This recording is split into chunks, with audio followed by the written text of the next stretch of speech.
रूस और यूक्रेन के बीच अभी युद्ध थमा नहीं था कि दुनिया के दो और देश युद्ध की दहलीज पर आकर खड़े हो गए हैं। जी हां, हम बात कर रहे हैं चीन और ताइवान की। दरअसल अमेरिकी हाउस ऑफ रिप्रेजेंटेटिव की अध्यक्ष नैन्सी पेलोसी के ताइवान दौरे से ड्रैगन बौखला गया है। सैन्य विशेषज्ञों ने चेतावनी दी है कि चीन ताइवान पर एक घातक और विनाशकारी हमला कर सकता है।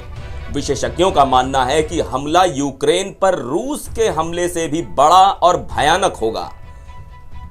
सैन्य विशेषज्ञ आशंका जता रहे हैं कि चीन अपने हाईटेक ड्रोन सहित 10 लाख सैनिक, युद्धपोत और हमलावरों को ताइवान स्ट्रेट में भेज सकता है। बता दें कि बौखलाया चीन अपनी सैन्य ताकत दिखाने के लिए ताइवान के चारों ओर अब तक का सबसे बड़ा सैन्य अभ्यास कर रहा है। इस अभ्यास के चलते दुनिया के सबसे व्यस्त जलमार्ग भी बाधित हो गए हैं। चीन का यह युद्धाभ्यास ताइवान और अमेरिका के लिए सीधी चेतावनी माना जा रहा है। चीन ने पेलोसी की ताइवान यात्रा को बहुत खतरनाक बताया था। चीन के उप विदेश मंत्री शी फेंग ने इसे विद्वेषपूर्ण बताते हुए गंभीर परिणाम की चेतावनी भी दी थी और कहा था कि चीन हाथ पर हाथ धरे नहीं बैठा रहेगा।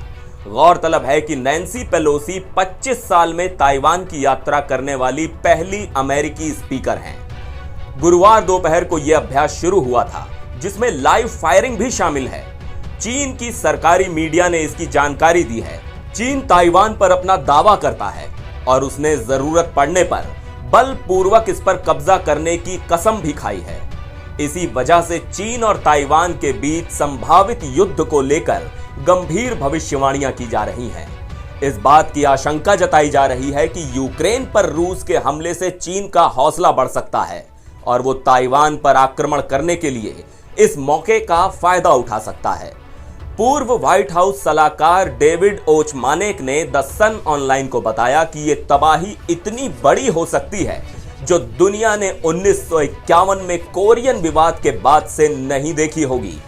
कोरियन युद्ध में 30 लाख नागरिकों की मौत हो गई थी, जिसमें अमेरिका ने उत्तर कोरिया पर 6 लाख टन से अधिक बम गिराए थे।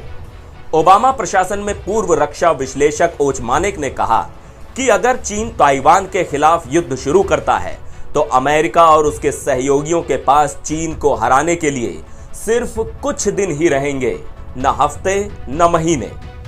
उन्होंने कहा, अनुमान है कि चीन ताइवान के खिलाफ बड़े पैमाने पर अपनी मिसाइलों का इस्तेमाल करेगा और अगर वॉशिंगटन इसमें हस्तक्षेप करता है तो वो ऐसा ही अमेरिकी ठिकानों के खिलाफ भी कर सकता है।